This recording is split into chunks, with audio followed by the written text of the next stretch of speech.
Hey guys, welcome to Super Post Show, and I'm here today to talk to you guys about Moon Knight.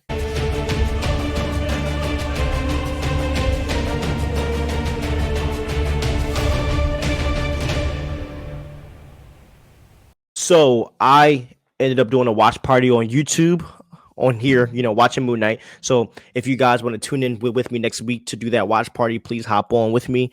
And we have a great time over there. Thank you all for thanks to all the people who joined me. And to be honest, I really did like this episode. I think this was a great first episode to start things off.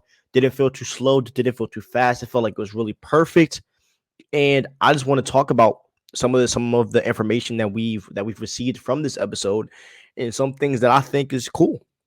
So the main villain is Arthur Horo, and I was actually shocked that they were using this guy as the main villain because in the comics he wasn't really that big of a villain. But one of my favorite things about Marvel is that they know how to take villains and heroes and change and modify them to fit the story well, to make them a B or C list villain or hero to a list character. So I really like this Arthur Horo character, and he has a staff that he uses to judge people that he was most likely given to, that staff was probably given to him by Ahmed, which is a Egyptian god, or he might have even found the staff, and then with the staff he was given all of these gifts that he's able to do. And the gift that he has is that when he puts the staff between someone's hands and he holds your hands, he has a scale tattoo on his arm, and basically the scale weighs up and down, and if the scale is green, you're good, you are a pure person, but if the scale is red, then you're going to die. And it means that you are a bad person. And there's something really dark about this cult on the whole prejudging thing, and I really am excited to see how they're going to further explore that. But throughout the episode, we have this another Egyptian god called Khonshu, which is obviously related to Moon Knight, and he's kind of talking to Steven throughout the whole entire episode. Now, I know a lot of you guys might be confused with the whole multiple personality thing. So Steven is Mark Spector, okay? And you know what? Let me take my time. Okay, so let's stick to Khonshu. Honestly, right now, Khonshu doesn't seem like a good dude at all. And obviously Khonshu is immortal. He can regenerate. He's super strong.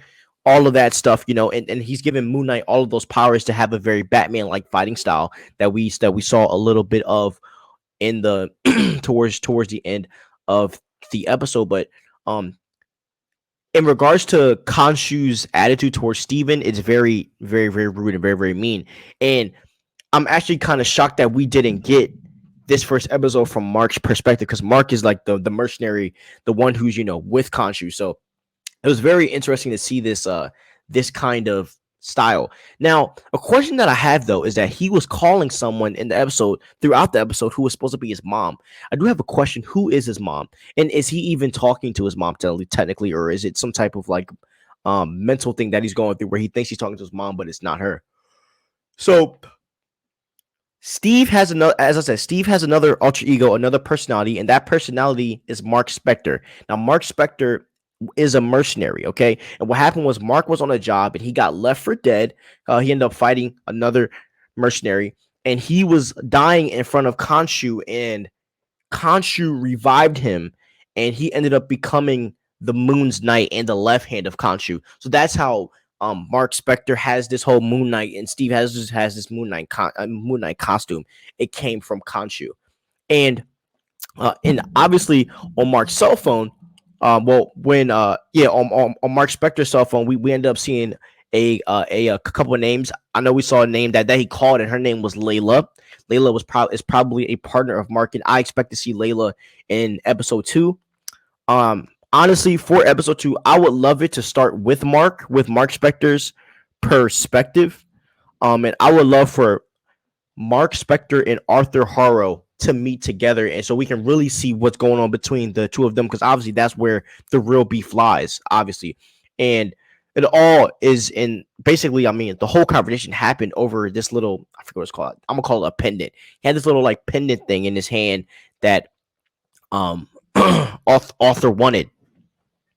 but he wasn't giving it to him. Mark and Steven, basically Mark and Contra were forcing Steven not to give it to him. And then that's how all the fights happened and all the people got killed and all of the stuff like that. Now, for the second episode, honestly, guys, I would love for it to kind of pump the brakes. I feel like this is kind of a lot, not a lot, but I would not be happy if they just went and kept like going at the same pace that they were. I would love, and I have hope in Marvel that in episode 2 we are going to get more context on this on episode 1 and get some background story behind the Khonshu and Mark Spector and where Steven ties into this and the Layla and Arthur. I believe that in episode 2 we're going to get a lot of substance. I don't think it's going to be as crazy and as action packed as it would be. I mean, I think it might be, but I personally would love a lot of context behind all of this stuff and what the goal is. What Moon Knight is. What is the main mission right now for Moon Knight? And a thing that I also love, and I'm going to end here, is that I love that we aren't mad hype about references, that we're not hype about the plot. Sorry. I love that we're not hype about like what character this is leading to, like how we were with WandaVision, thinking that we were going to get the X-Men, and then with Loki and Kang the Conqueror. Like it's like we're at this. I'm actually just excited about the plot and the character itself, and because Mark Spector is that interesting of a character. He's so interesting that I don't need all of the extra stuff. I really just want to sit and just try to understand who Mark Spector is and who Steven is, and then just see how this show progresses. That's what I'm really excited about. And to see where, it's just like a lot happened in this little span. Now I'm excited to see how everything ties together into one. And so, yeah, this episode was really awesome. This is one of the strongest starts to a series that we've gotten, other than Loki. Loki had a pretty dope first episode, but yeah, this is a really strong start to a show. And I'm excited to see what the next 5 episodes are going to be. Obviously, we know, like, I'm pretty sure I heard that episodes 4 and 5 are going to be nuts. So obviously, like, we're looking forward to that. But I am hyped to hear more context and more info behind all this stuff happening, because I don't know, I just need that lore. So thank you guys so much. Have a wonderful day. Please, please, please like and subscribe for my content and hit the notification bell just so you can know whenever I'm dropping new stuff. So thank you guys so much. Have a wonderful day. Peace.